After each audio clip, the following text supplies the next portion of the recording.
Brought to you by WikiVidi.com. Taking Chance. Taking Chance is a 2009 American historical drama film based upon the experiences of Marine Lieutenant Colonel Michael Strobl, who escorted the body of a fallen Marine PFC Chance Phelps back to his hometown from the Iraq War. The film was selected for showing at the 2009 Sundance Film Festival and premiered on HBO on February 21, 2009. Plot. The film opens on a black screen with white letters describing the date and place. As we hear radio chatter about a suspicious vehicle followed by the sound of an explosion and gunfire, we then cut to see two Marines driving wearing dress blue uniforms to an unmarked house in the middle of the night and knocking on the door. Finally we cut to Lieutenant Colonel Michael Strobl searching on his computer the casualty report for the Middle East. After a couple clips of Michael running through the woods, service members' coffins getting put into an airplane and some driving, we find the Lieutenant Col at work giving a presentation to several other Marines.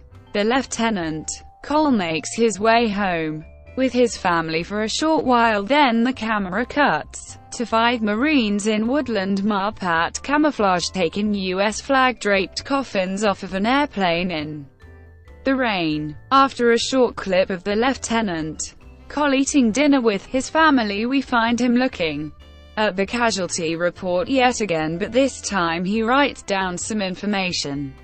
The movie then cuts to him in an interview with a higher-ranking Marine and he asks to escort a Marine named PFC Chance Phelps. He says it is because the PFC is from his hometown. Then we see him discuss his choice with his wife, after he explains that he is doing this only because the PFC is from his hometown and has no other meaning. The film cuts to several people doing medical procedures on a dead body which one can assume to be PFC Phelps. After the morticians are shown, the film then cuts to the Lieutenant Col leaving and telling his wife goodbye. He then arrives at Dover Port Mortuary, where he gets his instructions along with other Marines on how to go about escorting a fallen Marine.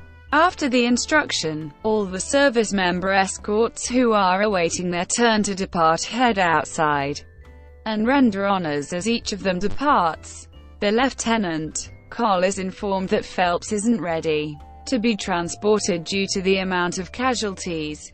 He checks into a hotel room, and the next day does an inventory with another Marine of Phelps's personal items, including a cross on a string, a St. Christopher necklace, a wristwatch, and Phelps's dog tags. He is told that PFC Phelps' private effects are not to leave his side under any circumstances. The Lieutenant Col then verifies that the body in the van is in fact the PFC, and then begins his drive to the airport where he has a talk with Rich Brewer of the Dover Port Mortuary. They talk about the military, and how the driver knew 2 men from his high school who enlisted, one of whom returned after sustaining severe injuries and the other who was killed. Lieutenant Col Strobl arrives at the airport where he first renders honors to the PFC as he is offloaded to a cargo area before saying a curbside goodbye to the driver. Lieutenant Col Strobl heads to the check-in counter where the ticketing agent tells him that he has been upgraded to first class. As he goes through security, he tells a somewhat annoyed TSA agent that he can't put Phelps's personal items into the X-ray scanner. He also says that he won't take off his Marine dress uniform jacket to go through the metal detector because it would degrade the uniform. Eventually he is screened in private with a TSA agent using a metal detector wand while the Lieutenant Col holds onto the PFC's personal effects in his hand. He then renders honors to the PFC again as the coffin is loaded onto the airplane. On board, the man next to him in first class orders a Jack Daniels and he orders a water, after which the man asks him, "What are you on duty?" He replies, "Yes, I am," and they take off. While in the air, the flight attendant hands him a crucifix and tells him that she wants him to have it. A few hours later, the plane touches down and Strobl and the PFC's casket wait to change flights in Minneapolis. After the casket is unloaded, Strobl requests to stay with the casket overnight in the airport's cargo area. Despite reservations from the foreman, his request is granted. One of the workers offers him a sleeping bag from his Jeep. During this time, Strobl meets a U.S. Army sergeant of the 1st Cavalry Division who he recognized from the Doverport mortuary. The sergeant tells Strobl that he is escorting his deceased brother home. The following morning, the PFC's casket is loaded onto a Northwest Airlines flight as the baggage handlers and even the flight captain pay their respects. On this flight, Lieutenant Cole Strobl sits next to a young woman who cheerily offers him a magazine to read, and also texts someone that she is sitting next to a hot soldier, which Lieutenant Cole Strobl happens to catch a glimpse of and corrects her that he is actually a Marine. Upon landing, the airliner captain, a retired U.S. Air Force officer and former A-10 attack jet pilot in the First Persian Gulf War, makes a special announcement asking for the other passengers to remain seated so that Lieutenant Cole Strobl has a chance to deplane first and render honors for PFC Phelps as his casket is unloaded. The woman sitting next to the Lieutenant Cole, who had no idea he was on an escort mission for a fallen Marine, is visibly touched and apologizes for potentially being insensitive with her earlier actions. Lieutenant Cole Strobl instead warmly thanks her for her company. After unloading, Lieutenant Cole Strobl is greeted by the funeral director and they load PFC Phelps' casket for the final part of his journey. Along the way, an impromptu funeral procession forms along the highway. As people in passing cars see Lieutenant Cole Strobl and realize what the hearse is carrying.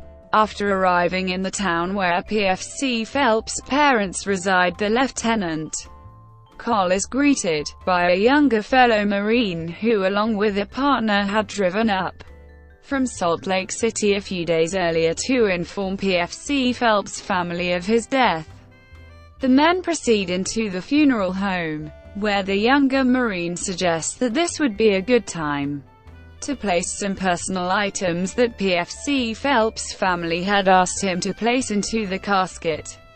Lieutenant Cole Strobl agrees, and despite it being a closed casket ceremony, insists that he wants to make sure PFC Phelps' uniform is correct and in place. As the men open the casket, both Marines have a strong emotional reaction to seeing PFC Phelps. Lieutenant Cole Strobl remarks that even though the staff at Doverport mortuary knew it was going to be a closed casket ceremony, they still made every effort to make sure that PFC Phelps was prepared and dressed perfectly. Later that evening, a memorial event is held at the local VFW to which Lieutenant Cole Strobl was invited earlier. The local veterans, along with PFC Phelps' sergeant and others, all welcome Lieutenant Cole Strobl with sincere gratitude for bringing Chance home. They reminisce about Chance's outgoing personality and recount some war stories of his, including eventually later in the evening, the sergeant's story of what happened the day that PFC Phelps was killed. As the attendees of the memorial leave at the end of the evening, Lieutenant Cole Strobl remarks to the U.S. Marine 1st Division Korean War veteran who first introduced himself at the bar that he was eligible for a tour of duty in Iraq himself, but instead got used to the site of his wife and kids and put in an application for an office tour instead, which was granted. Even though Lieutenant Colonel Strobl is a recipient of the Marine Combat Action Ribbon from his service in the First Gulf War, he feels somewhat ashamed of his actions, to which the Korean War veteran reminds him that there is no shame in loving his family, and that he is not any less of a Marine than PFC Phelps or his sergeant, or any of the other men serving in combat in Iraq, because now he is a witness for PFC Phelps, having served this escort mission, and he is now responsible in no small part for PFC Phelps' legacy. Prior to the funeral the next day, Lieutenant Colonel Strobl meets PFC Phelps' family for the first time, and makes a point of mentioning that PFC Phelps was treated with great care and dignity across his entire journey. He hands over PFC Phelps' personal effects, as well as a letter from PFC Phelps' platoon leader. He finally leaves them with the cross that was given to him by a flight attendant, saying that eventually he realized it wasn't really given to him, only that he was carrying it for them, with the father's voice-over reading the platoon leader's letter in the background. We see PFC Phelps receive a funeral with full military honors, and his divorced parents are each presented with a flag on behalf of the President, the Commandant of the Marine Corps, and a grateful nation honoring their son. As the attendees all pay their respects, Lieutenant Colonel Strobl renders one final salute as the last one left at the ceremony.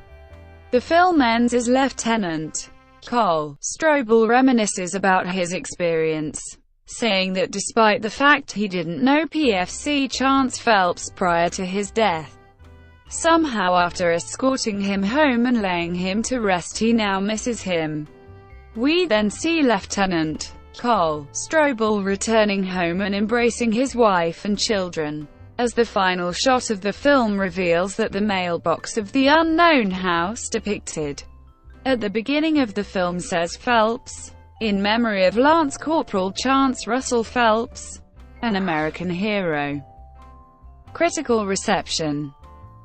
Taking Chance received generally favorable reviews, and currently holds a 76/100th rating on Metacritic. Review aggregator Rotten Tomatoes gave it a more mixed reception, with 50% of professional critics giving the film a positive review. One review, from the Baltimore Sun, said that it is one of the most eloquent and socially conscious films the premium cable channel has ever presented, and USA Today said, "A small, almost perfectly realized gem of a movie. Taking Chance is also precisely the kind of movie that TV should be making."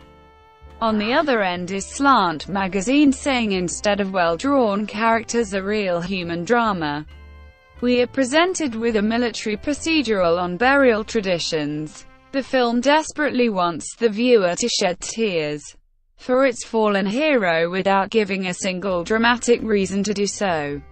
The film was the most watched HBO original in 5 years, with over 2 million viewers on the opening night and more than 5.5 million on re-airings.